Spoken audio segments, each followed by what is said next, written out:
The million-dollar question heading into the season opener for the Georgia Bulldogs, could they replicate the success they had last season on their way to the national championship? It didn't take long for that answer to be a resounding yes in their 49-3 win over Oregon. The past week has been out of the ordinary for the Auburn Tigers. They had a close one-point win on the road earlier this week against Missouri, followed by the week being filled with rumors of Bruce Pearl being connected to the open Louisville head coaching position. But on Friday night, athletic director Alan Green put a stop to those rumors, signing him to a long-term extension, and on Saturday, the Tigers took care of business on the court as they knocked off Oklahoma 86-68. The word tonight for the Georgia Bulldogs: improvement. The last two games weren't exactly Georgia's best against Kent State and Missouri, but the Dogs looked a little bit closer to normal in their 42-10 win over Auburn. Incredible. It's good not just for the tournament, but for the game of golf. There's going to be a lot more eyes on this Masters tournament. You know, Tiger is a driver of the casual fan, so to see him make the recovery after everything he's gone through, you know, there was a very real chance he may have had his leg amputated after that car accident. So to see him back, absolutely incredible, and I can't wait for the tournament. That's right, Rex. I can't wait. These two teams knock down, drag them out, fight, winner take all. I cannot wait. It's going to be a fun one in Indy. 4 more quarters to decide a national champion and all SEC affair, Jack. It's going to be a fun time in Naptown, Rex. I can't wait. Absolutely, as he said, cannot wait to see how that unfolds. For Jack Patterson, I'm Rex Castillo at Hard Rock Stadium in Miami Gardens. News 3 Sports on your side. Hey everybody, what's up and what's good? Welcome to week 11 of the Prep Zone presented by Ken Nugent. I'm Jack Patterson. The push for the playoffs is on, and we got several games with playoff implications around the valley. We start tonight with a chance to break a 35-year region title drought. To Callaway Stadium we go for the face-off between Troup County and Trinity Christian with the region title on the line. First drive, Troup gives the ball to Javari Fannin. He scoots right into the end zone, 15 yards for the touchdown. The 2-point conversion is good. That makes it 8-zip Troup. First play of the next drive for Troup. Teo Todd makes this throw look effortless. He finds Logan Sinkfield, and he's got a 61-yard date with the end zone. Troup out to a 16-0 lead. 16-7 now in the second quarter. Todd finds his way into the end zone, 2 yards on that rush to make it 23-7. Time to party, Troup County. The Tigers win 50-15 for their first region championship since 1987. Now, speaking of teams with a date with history, we turn to the LaGrange College Panthers. This team has been one of the best in Division III over the last few years, but something they've never done is go to the Super Regionals. That could be fixed today. To Williamson Stadium we go for Game 3 of the Panther series with Cincinnati. LaGrange was down 5-0 in the fourth inning, but no lead is safe in LaGrange. Jared Aldridge flares that one to center. That's going to drive in a pair of Panthers, and just like that, LaGrange leads it 6-5. Still in the fifth inning, Gabe Paolo at the plate. He shoots this one back up the middle. That's going to drive in Aldridge. That makes it 7-5.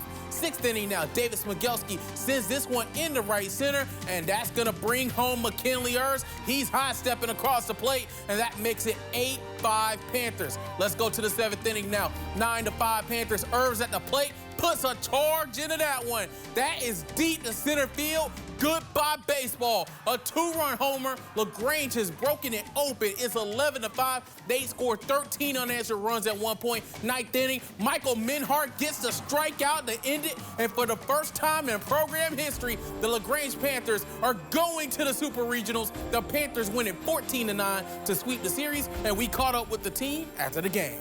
To Darnell Nelson Field we go for the final game of the Class 7A semifinals. Second inning, Bryce Sanders unloads on that one, deep to right field and gone.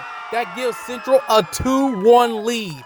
Third inning, Auburn responds. Patrick McGlone went yard in Game 2, and now he's gone yard in Game 3. That one ties it all up at 2.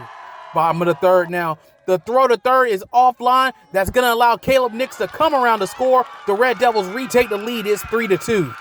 4-2 now in the sixth inning. Brody Cap smacks that one to left center. That's going to drop and that's going to drive in two. Red Devils up by 4. And then on the mound, Jack Jocksteimer finishes the complete game with that ground out and start the celebration. Central wins it 6-2 to advance to the state championship for the first time in 26 years. Over to the AHSAA, Auburn and Smith Station playing for the Area 4-7A title. And this is how you start the game. Devin Pierman throws it up. Dre Weathers throws it down. Panthers off and running.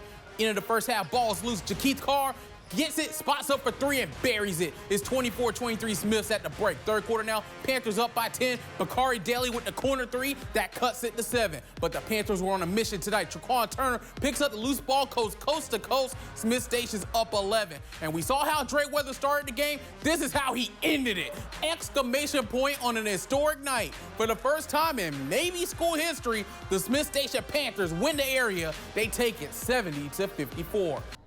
Hey everybody, what's up and what's good? Heading into this regional, the biggest thing that Auburn had to fix if they were going to have any success was the lack of offense that plagued them in their last series against Kentucky and in their loss in the SEC tournament. The Tigers fixed that in the first inning, and it was on from there as they knocked off Southeastern Louisiana in game 1 of their regional. The Tigers brought the boomsticks early in this one, scoring 11 runs in the first inning, highlighted by 2 Kate Foster home runs, 1 from each side of the plate, and the Tigers were off and running, and is exactly what head coach Butch Thompson wanted to see from his team. But just to battle adversity, this team's been consistent. You know, we were facing something tonight. The model of consistency with our program is we haven't lost more than 2 games consecutively this year. And we were staring that in the face in the first game of a regional tonight. So the first inning kind of did a good job of taking care of that.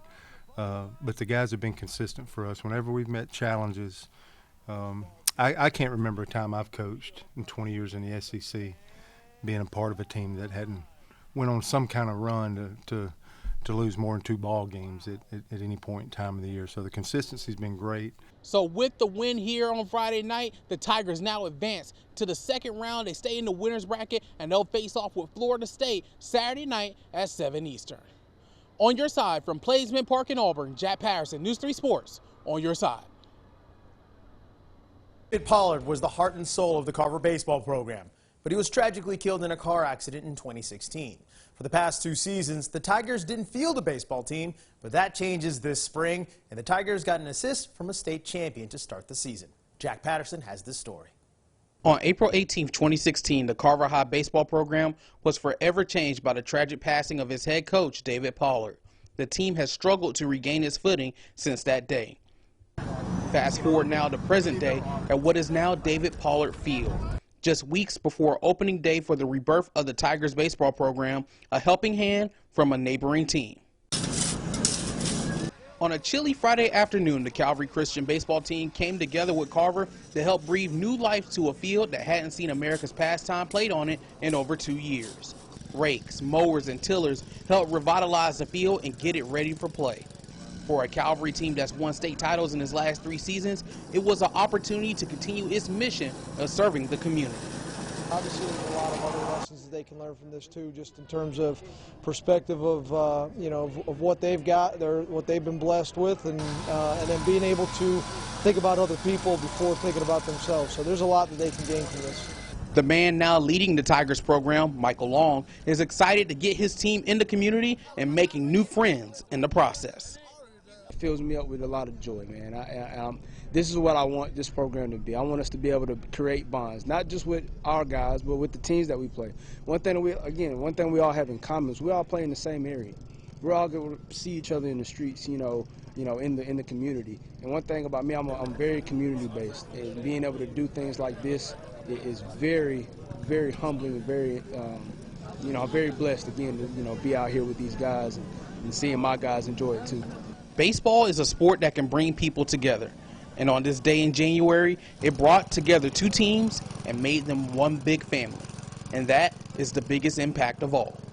I mean, you've got a lot of different baseball programs in Columbus and the surrounding areas, and whenever there's a need, you see a lot of coaches that step up and are willing to help out in any way that they can. And so this is just our way of helping and giving back a little bit and doing anything we can to help them out and help start off their season on the right foot and try to get their field ready for them. When I tell you, when we first started, I had 5 guys. I had 5 guys with me, and that was it. We went from 5 to 21 total kids, being able to field a JV and a varsity team. And for me, these guys have been working extremely hard every day, just try to get better. And I really feel like, with the guys that we have, the sky's the limit for this program. Reporting in Midtown Columbus, Jack Patterson, News 3 Sports, on your side.